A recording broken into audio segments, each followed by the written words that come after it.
미증시에서 있었던 종목별 메가 이슈들 정리해드리는 메가 이슈 시간입니다. 먼저 핀비즈맵 확인해 보겠습니다.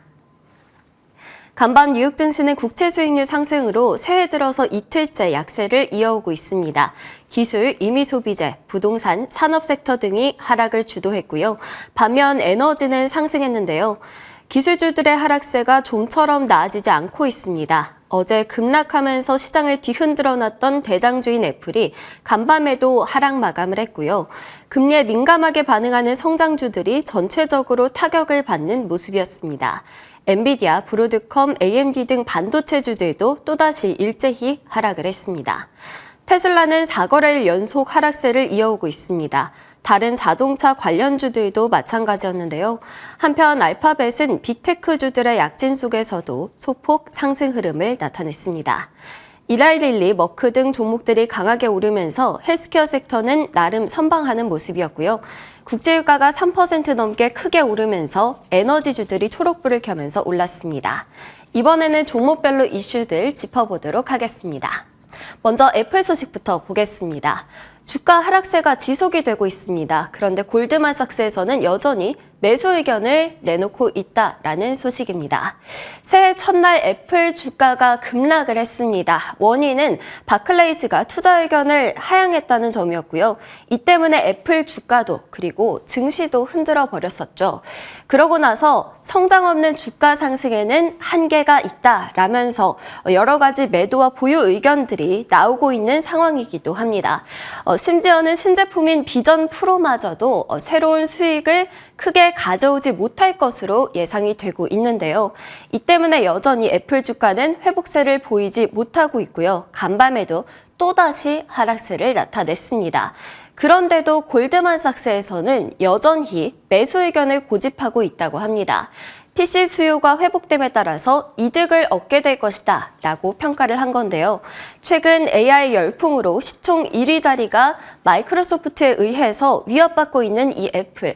과연 올해도 1위 자리를 또다시 견고히 할 수 있을지 지켜봐야겠습니다. 주가는 0.8% 하락하면서 거래를 마쳤습니다.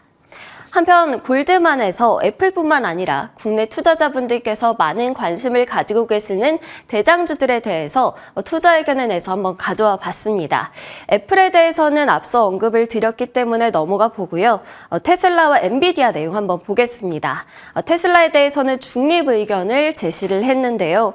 목표 주가는 $20가량을 높였습니다. 장기적인 성장 잠재력에 대해서는 긍정적으로 본다라고 이야기를 했는데 추가적인 가격 인하가 계속이 되고 있고 또 높은 밸류에이션이 긍정적인 요인을 상쇄한다라는 점을 지적을 했습니다. 그 다음으로 엔비디아에 대해서도 중립 의견을 제시를 했는데요.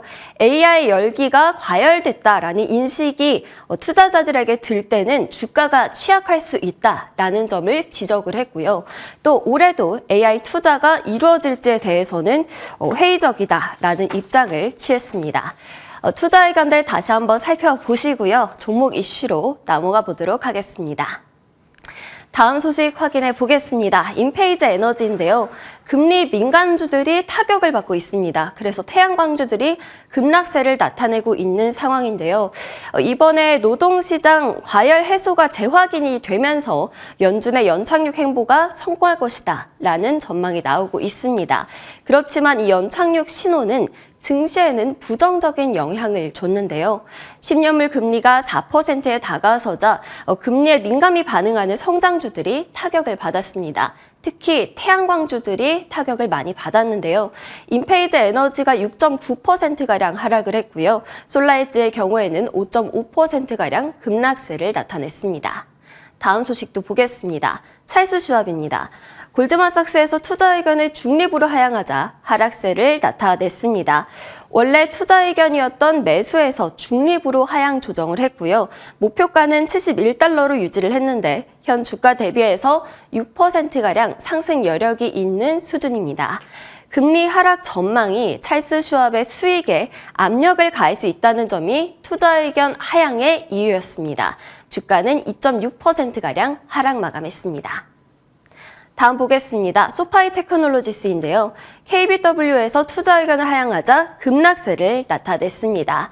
시장 수익률에서 시장 수익률 하회로 내렸고요. 목표가는 7.5달러에서 6.5달러로 내렸는데 전날 종가 대비해서 33%나 낮은 수준입니다. 소파이의 수익이 금리가 실제로 하락할 경우 감소할 위험이 있다는 이유에서였는데요. 13.7%가량 하락 마감했습니다. 마지막 종목도 확인해 보겠습니다. 일라이릴리인데요. 뱅크 오브 아메리카에서 제약바이오주의 탑픽으로 선정을 하자 상승세를 나타냈습니다. 간밤 제약바이오 섹터 내에서 눈에 띄게 상승하던 두 종목이 있습니다. 바로 일라이릴리 그리고 머크였는데요. 두 종목 모두 뱅크 오브 아메리카에서 올해 제약바이오 섹터 내 선호주로 꼽혔기 때문입니다. 일라이릴리에 대해서는 체중 감량 약물이 계속해서 강세를 보일 것이다 라고 긍정적인 입장을 내놨고요. 머크의 경우에는 제품 파이프라인을 강점으로 주목하면서 또 다른 선호주로 제시를 했습니다. 일라이릴리 주가 확인해 보겠습니다. 4%가량 상승하면서 거래 마쳤습니다. 마지막으로는 마감지수 상황 살펴보겠습니다. 다우지수가 0.76% 하락했고요. S&P 500 지수가 0.8%, 그리고 나스닥 지수는 1.18% 하락하면서 3대 지수 모두 미끄러지는 모습이었습니다.